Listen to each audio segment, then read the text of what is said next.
Nevada estival en Rusia. Inundación en el desierto de Taklamakan. Granizo de 600 gramos en China. Destructivos flujos de lodo en Tayikistán. Una tormenta que pasó a la historia del Mundial de Fútbol. ¿Cómo se desarrollaron estos y otros eventos climáticos de la semana pasada? A continuación en este episodio. Brasil.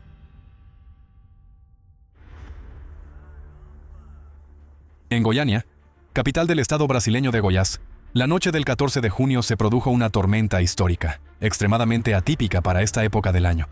En tan solo 2 horas, una lluvia torrencial con granizo y fuertes ráfagas de viento se abatió sobre la ciudad. Según datos del Centro de Información Meteorológica e Hidrológica del estado de Goiás, en la zona de Jardim Guanabara se registraron 64 milímetros de precipitación, lo que supuso un récord en toda la historia de las observaciones en la región. Las lluvias intensas y el granizo provocaron destrucciones a gran escala. Las fuertes corrientes de agua inundaron las calles. En una de ellas, el agua arrastró la motocicleta de un repartidor. En el barrio Universitario, el viento derribó árboles. En varias zonas de la ciudad, el granizo caído dañó la vegetación y cubrió los patios con una capa de hielo. El 17 de junio, en el estado de Piauí, una potente microrráfaga golpeó la ciudad de Piracuruca. La velocidad del viento durante este fenómeno superó los 80 km por hora. Cayeron 14 árboles y postes del tendido eléctrico, se desprendieron techos y resultaron dañadas las paredes de al menos 8 viviendas, así como las fachadas de comercios. 3 vehículos sufrieron daños por la caída de árboles y postes. En un taller de reparación de equipos, el techo se desplomó y destruyó el material que había en el interior. El viento arrasó puestos de venta y esparció objetos por las calles. Según los residentes locales, sintieron un gran miedo y pánico debido a los sonidos ensordecedores y los golpes contra las paredes. Y tuvieron la sensación de que las casas podían derrumbarse en cualquier momento. A pesar de las importantes pérdidas materiales, no se recibieron informes oficiales sobre heridos ni víctimas mortales. Indonesia. La mañana del 16 de junio, un potente terremoto de magnitud 6.7 sacudió la provincia indonesia de Celebes Central. Las sacudidas más fuertes las sintieron los habitantes de la zona de Palolo, en la regencia de Sigi. Allí la intensidad alcanzó el nivel 7 en la escala modificada de Mercalli. El fenómeno afectó a más de 8.500 habitantes. En uno de los hospitales de la regencia de Parigi Mutong, los pacientes fueron evacuados temporalmente del edificio. Quienes podían caminar salieron por sus propios medios, mientras que los demás fueron trasladados en camillas y sillas de ruedas. En la regencia de Sigi, los pacientes del Hospital Torabello, incluidas personas de los departamentos de cirugía y pediatría, también fueron ubicados en el exterior y en tiendas de emergencia frente al edificio. La actividad sísmica continuó después del temblor principal. Para el 19 de junio, se habían registrado 949 réplicas de hasta magnitud 5.3. Más de 2.300 viviendas sufrieron daños. También resultaron afectados edificios administrativos, escuelas, hoteles, centros médicos, así como una mezquita, una iglesia y 2 templos hindúes. En las carreteras aparecieron grietas y en las laderas comenzaron desplazamientos de tierra. Así, en la zona de Nokilalaki, dentro del territorio del Parque Nacional Lore Lindu, se registraron al menos 24 deslizamientos de tierra. En 4 puntos, el terreno desprendido bloqueó cursos de agua. Durante lluvias intensas, estos diques naturales pueden romperse, provocando el descenso de corrientes de agua, lodo, piedras y escombros. Las labores de limpieza y el acceso de maquinaria pesada se vieron dificultados por el relieve montañoso y de difícil acceso del parque. El terremoto provocó la muerte de 3 personas, 17 resultaron gravemente heridas y otras 108 sufrieron lesiones leves. Rusia. Desde el 19 de junio, tras unas temperaturas típicamente estivales, la región de Transbaikalia, en Rusia, quedó bajo el dominio de un inusual descenso de las temperaturas, acompañado de abundantes nevadas. En las cordilleras del distrito de Krasnochikoisky, la altura de la capa de nieve alcanzó los 15 centímetros. Sorprendidos, los residentes locales publicaron en las redes sociales imágenes de campos, bosques y carreteras cubiertos de nieve. Según los habitantes más veteranos, La última vez que observaron una escena similar fue en los años 70 del siglo pasado. Por la noche, la temperatura del aire descendió en algunos lugares hasta los 3 grados bajo cero, mientras que durante el día no superó los 5 grados positivos. Debido al peso de la nieve húmeda, los árboles se rompían y caían, bloqueando carreteras. En algunos tramos, el tráfico se vio gravemente dificultado, y en algunos lugares quedó completamente detenido.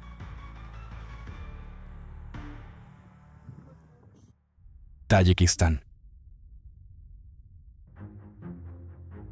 El 19 de junio, como consecuencia de las intensas precipitaciones, flujos de lodo descendieron simultáneamente en varias ciudades y distritos de la provincia de Sugd, en Tayikistán. La situación más complicada se registró en la ciudad de Huyand, donde quedaron inundadas viviendas, carreteras, empresas e infraestructuras. En el distrito de Panjakent, los flujos de lodo afectaron a varias comunidades rurales al mismo tiempo. Como resultado, 29 viviendas y tierras agrícolas sufrieron daños.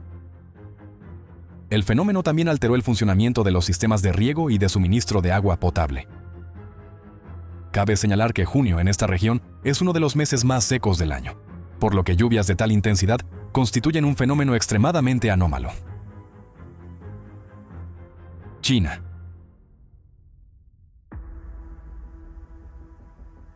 A mediados de junio, las regiones del sur y el centro de China se vieron golpeadas por una serie de lluvias torrenciales extremas e inundaciones. En la provincia de Guangdong, la situación más grave se produjo los días 14 y 15 de junio. En 24 horas, en varios pueblos y municipios del condado de Lufeng, en la prefectura de Shanwei, cayeron más de 600 milímetros de precipitación, mientras que en el pueblo de Bomei, la cantidad de lluvia alcanzó los 700 milímetros. La experiencia previa en la lucha contra las inundaciones, que había ayudado en años anteriores, esta vez resultó ineficaz. El río local se desbordó y rebasó el dique. Corrientes turbulentas, arrastrando limo, arena y basura, irrumpieron en la aldea de Dabei. Según los residentes, todo ocurrió muy rápido. En una hora, el nivel del agua subió más de 2 metros. Las carreteras y los patios quedaron inundados, y en algunos lugares la profundidad se acercó a los 3 metros. La gente se vio obligada a refugiarse en los segundos pisos y en los tejados de las casas. La agricultura sufrió graves daños. El arroz, los cacahuetes, los boniatos, el maíz y otros cultivos quedaron bajo el agua. Un agricultor contó que su granja avícola se inundó. De más de 10.000 pollitos, solo sobrevivieron 2. La aldea de Dabei quedó sin electricidad ni suministro de agua y, en la práctica, se convirtió en una isla.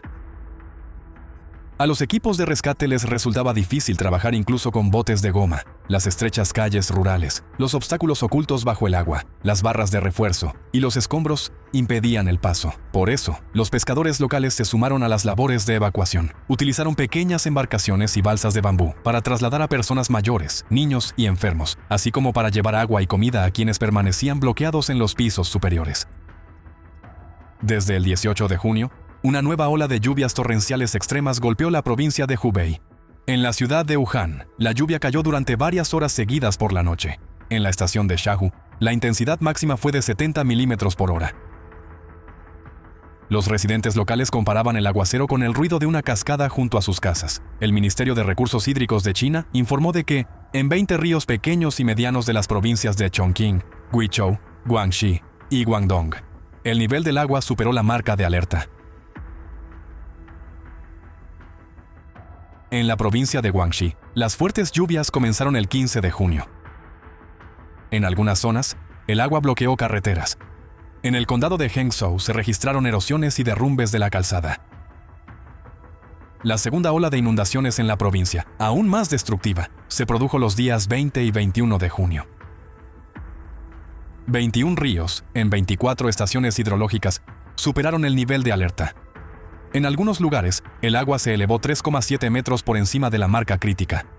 Al mismo tiempo, en el río Liujiang, se registró la primera inundación numerada de este año. En el sistema hidrológico chino, solo las crecidas significativas en los principales ríos y grandes masas de agua reciben un número asignado. En la prefectura de Liuzhou, a lo largo del río, el agua alcanzó zonas bajas del entorno urbano, inundando edificios, carreteras ribereñas y otras infraestructuras. Se suspendió el transporte fluvial y la navegación de embarcaciones menores. 63 pasos de ferry y 95 ferries dejaron de operar por completo. En la prefectura de Hechi, el nivel del agua en el patio de un hospital alcanzó 1,5 metros. El sótano y la primera planta del bloque quirúrgico quedaron inundados. El personal trasladó equipos, cortó el suministro eléctrico y creó pasos temporales para evacuar a las personas. Según medios locales, los pacientes de la unidad de cuidados intensivos y las mujeres embarazadas tuvieron que ser trasladados a otros centros médicos. En las zonas rurales, las fuertes lluvias provocaron deslizamientos de tierra. En los condados de Nandan y Donglan, los desprendimientos de terreno causaron el derrumbe de viviendas y la muerte de al menos 2 personas. Otras 2 resultaron heridas. Desde el 19 de junio, las precipitaciones prolongadas y extremas afectaron a más de 26,000 habitantes de la prefectura de Hechi. También se produjo una situación anómala mucho más al noroeste de China, en las inmediaciones del desierto de Taklamakan, en Xinjiang. Es el desierto más grande de China, con una superficie de alrededor de 330,000 kilómetros cuadrados, donde la cantidad anual de precipitaciones normalmente no supera los 100 milímetros, y en algunos lugares es de apenas 4 a 5 milímetros. Pero incluso en una región tan árida del país, se produjeron inundaciones. El 9 de junio, el río Tarim ya registró la primera crecida del año, relacionada con el aumento del deshielo de las nieves de montaña y los glaciares. Y el 20 de junio, la prefectura de Hotan se enfrentó a un aguacero histórico. En 24 horas cayeron casi 65 milímetros de precipitación. Además, más de la mitad de ese volumen cayó en apenas una hora y superó la media anual de lluvia para esta zona. Ni siquiera el suelo arenoso, que permite una buena infiltración del agua, pudo absorber tal cantidad. El agua, mezclada con lodo, alcanzó varios tramos de la carretera Turpan-Hotan. El tráfico quedó interrumpido temporalmente, los vehículos quedaron bloqueados, y testigos presenciales contaron que el agua turbia bajaba de las montañas como una cascada. El 16 de junio, la prefectura de Shangjiakou, en la provincia de Hebei, fue golpeada por una potentísima tormenta de granizo. La zona de Suanghua fue la más afectada. En cuestión de minutos, el cielo se oscureció, tras lo cual comenzaron a caer enormes granizos. Algunos de ellos pesaban más de 600 gramos. Lamentablemente, varias personas sufrieron heridas en la cabeza. Los bloques de hielo perforaron los techos de las casas y destrozaron las tejas, lo que permitió que el agua entrara en el interior de las viviendas. También resultaron afectados los automóviles. Muchos quedaron cubiertos de numerosas abolladuras, y los parabrisas y lunetas traseras se rompieron. Una residente local contó que había comprado un Mercedes nuevo apenas un día antes de la tormenta y que, durante el embate de la naturaleza, se encontraba al aire libre. Como resultado, el vehículo sufrió más de 100 daños causados por el granizo. La agricultura también sufrió fuertes pérdidas.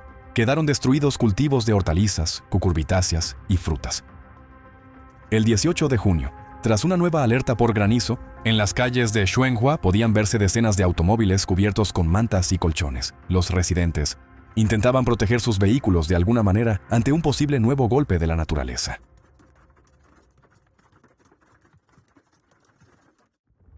Tormenta tropical, Arthur. El 18 de junio, en el Golfo de México se formó la tormenta tropical Arthur, la primera tormenta con nombre de la temporada de huracanes de 2026 en el Atlántico. Ese mismo día tocó tierra en la costa central de Texas. La velocidad de los vientos sostenidos del sistema alcanzaba los 75 kilómetros por hora. Pero el principal peligro no fue el viento. Arthur trajo enormes cantidades de precipitación. En una zona rural del sureste del estado de Luisiana, en 48 horas cayeron más de 700 milímetros de lluvia. Los especialistas calificaron estos valores como catastróficos para los parámetros de la región.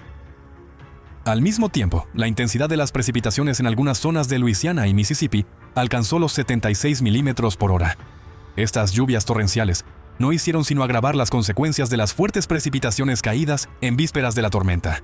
El 15 de junio, en tan solo 24 horas, en muchas zonas del centro de Texas cayeron entre 100 y 230 milímetros de precipitación. Las inundaciones repentinas provocaron el cierre de la autopista Interstate 35 en la zona de la ciudad de Waco. Las lluvias de varios días dejaron a su paso carreteras inundadas, árboles caídos y edificios dañados. Decenas de miles de viviendas y empresas quedaron sin electricidad. En la ciudad de Perkinston, en el estado de Mississippi, las corrientes de agua arrastraban coches y casas móviles. Los rescatistas tuvieron que usar remos de canoa para romper las ventanas de las autocaravanas y evacuar a las personas que se encontraban dentro. La tormenta también pasó a la historia de los campeonatos mundiales de fútbol. Por primera vez desde la creación del torneo, en 1930, una tormenta tropical afectó directamente a una de las ciudades anfitrionas del Mundial. Arthur influyó en las condiciones meteorológicas de Houston durante el Mundial de 2026. Las consecuencias del fenómeno se sintieron mucho más allá de la costa del Golfo de México.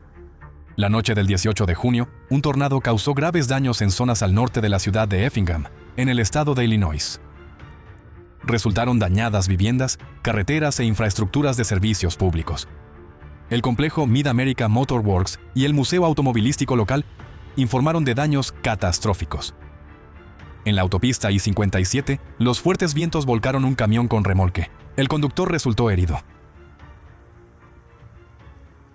La tormenta tropical Arthur se cobró la vida de 4 personas, una en México y 3 en Estados Unidos.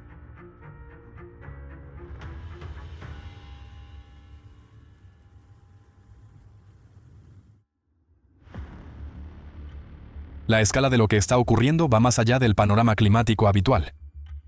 El granizo gigante, las lluvias récord en regiones áridas, la nieve fuera de temporada y las tormentas destructivas se están volviendo demasiado frecuentes.